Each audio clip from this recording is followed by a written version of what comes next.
Hi, yeah, my name is Sian Lindsay. Thank you so much for having me today. I'm from the University of Reading. I'm an academic developer and I'm co-chair for the university's working group on Gen AI. So my talk is about reclaiming critical thinking. And what do we mean by critical thinking? Well, there's quite a lot of definitions. And in preparation for this talk, I did a very, very small scale study to find that different subject areas do view critical thinking in very different ways. And relating this back to AI, I thought that this very small scale study might give rise to sort of more concrete, practical ways of mitigating some of the threats to critical thinking posed by AI, along with some opportunities to enhance this. Now, this is very much a work in progress. But here's what some lecturers from psychology, law, creative arts and design, and I've forgotten the other one, business, what they said. So our psychology lecturer sees critical thinking as the evaluation of scientific claims and evidence. And he says that AI challenges this by performing better than students in exams and complicating the discernment of truth in scientific research and media, i.e. fake news. The Arts and Creative Design lecturer highlighted the process-based nature of critical thinking in his subject area, blending theory and practice. He said that AI may offer diverse perspectives, but completely lacks the human experience that informs the critical process that goes on in art. Our business lecturer integrates critical thinking into decision-making, problem-solving, and subject-specific knowledge. She said that AI can support tasks like presentations and calculations, but needs careful oversight to avoid errors. And she interestingly spoke about assessment design evolving to incorporate AI's role. Our law lecturer focused on the idea of critically analysing case law and statutes. And she said that while AI tools are becoming more sophisticated, they do still produce unreliable outputs, requiring legal professionals to maintain a critical eye toward AI-generated content. So, as we've seen, some of the lecturers expressed concerns about the impacts of AI on critical thinking, which leads to the question of why, and why do we need to reclaim this? Well, let's look at some of the risks of AI on critical thinking. Now, I think one of the biggest risks is the homogenization of information. As Shumalov and colleagues pointed out earlier a few months ago in a Nature publication, AI systems often rely on the same set of data sources, which can lead to a gradual loss of diversity in the outputs that we receive. When we rely too heavily on AI, we risk being exposed to a narrow range of ideas, which limits our ability to think critically and consider a broader spectrum of perspectives. Indeed, results returned from many search engines such as Google typically display the AI answer as the top hit. Another risk is the uncritical reliance on AI-generated content. Behrman and colleagues earlier this year highlighted the risk of people accepting AI responses without questioning their accuracy because they are programmed to be superficially persuasive. And it's not difficult to see how this can add to the issue of perhaps unintentional spread of misleading or false information. For example, Freeman's 2024 study in February this year found out that over 1/3 of students using Gen AI were often unaware of how often the tools made up facts, statistics, or even citations. Now, this blind acceptance is risky because critical thinking is all about questioning assumptions, evaluating evidence, and seeking truth. Going further, the risks don't stop at hallucinations. Some AI tools are also deliberately designed to mislead or deceive users. There's a great article by Hicks et al. Called ChatGPT is Bullshit.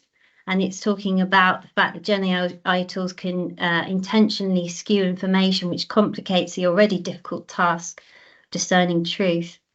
And if we think about, we've talked about before about Gen Z, if we think about generational vulnerabilities, I think we'll probably start seeing a significant divide between those who grew up before the rapid rise of AI, i.e. the pre-Gen Z generations, and those who have grown up with it.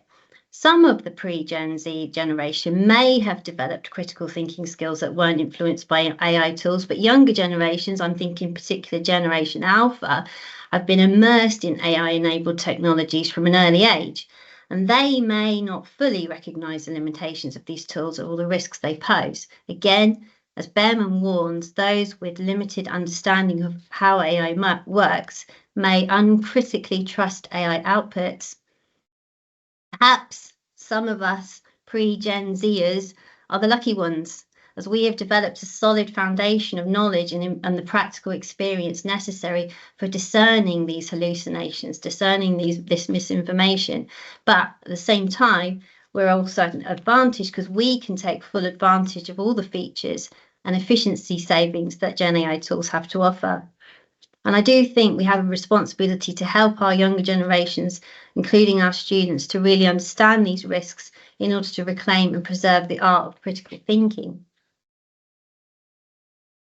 So this is the next question. How can we preserve this?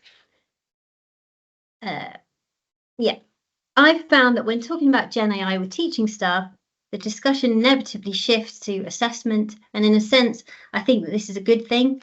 AI provides a nice leverage into how we assess our students and further focuses our attention on how we encourage our students to maintain their ability to think critically. At Reading, we've developed a policy for using Gen AI in our assessments, which is very much rooted in our institutional position statement on Gen AI. Our policy essentially is all about finding a balance between supervised and unsupervised assessments. On the one hand, we want to assure independent learning, i.e. through things like vivas, exams, etc. And on the other hand, we need to give students room to explore and build their AI literacy through unsupervised assessments, coursework, and so on. And to me, critical thinking encompasses AI literacy as well as digital literacy and information literacy, and etc. And this balance between supervised and unsupervised assessments represents this kind of age-old dichotomy between exams versus coursework.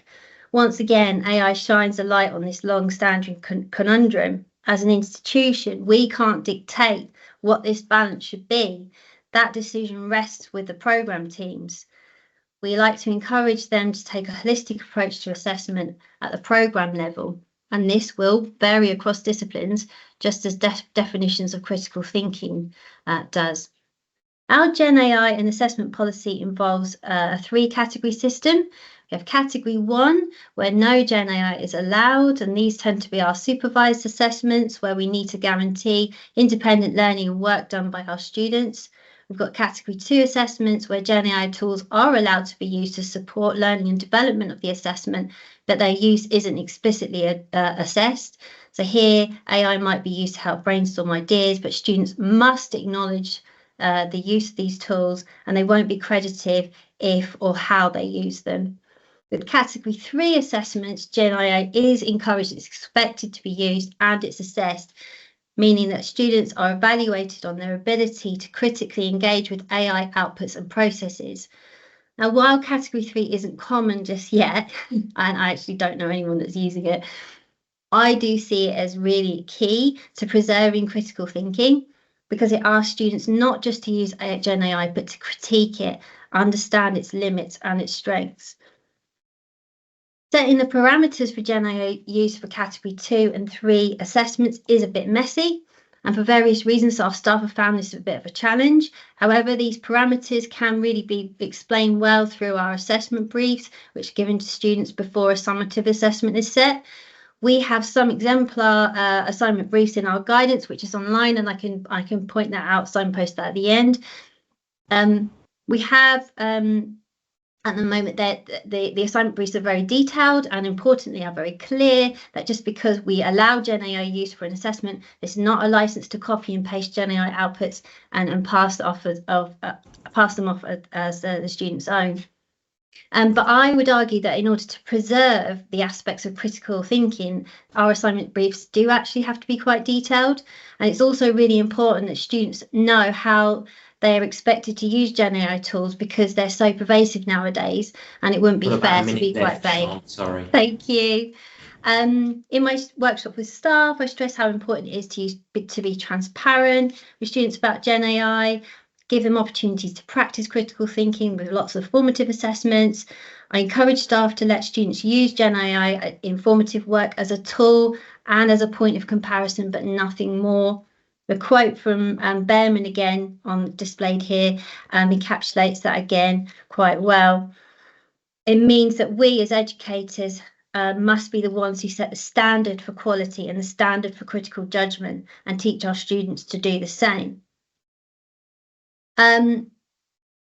I just wanted to highlight here that fantastic work that our study support team in the library are doing to help our students understand what critical thinking means and why it's important. And they also relate this to the use of Gen AI tools as well, which is fantastic.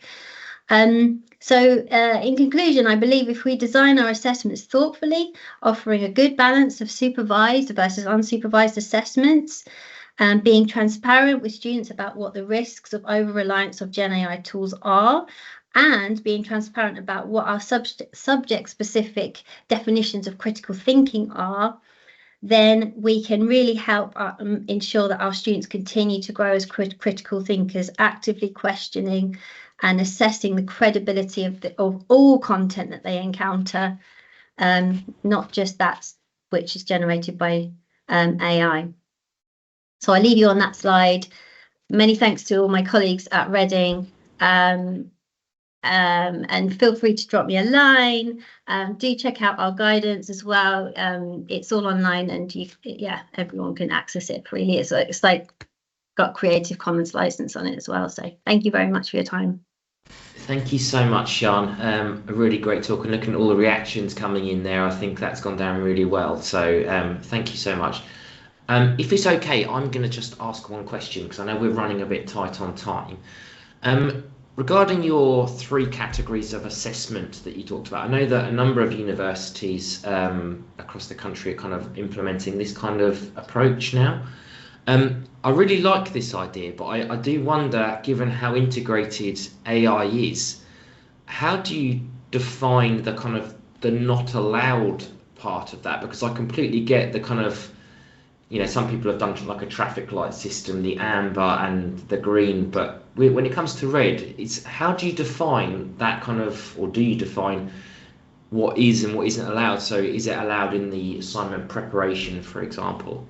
Yeah, this is where the assignment briefs come into their own again. So say you're preparing for a Viva, we would say, yes, of course you can use Gen AI tools. Well, this would be my expectation. Again, it's down to the staff, but it would be, yes, you can use Gen AI tools to help you prepare for the Viva, but the actual delivery of the Viva itself, that is a category 1 assessment.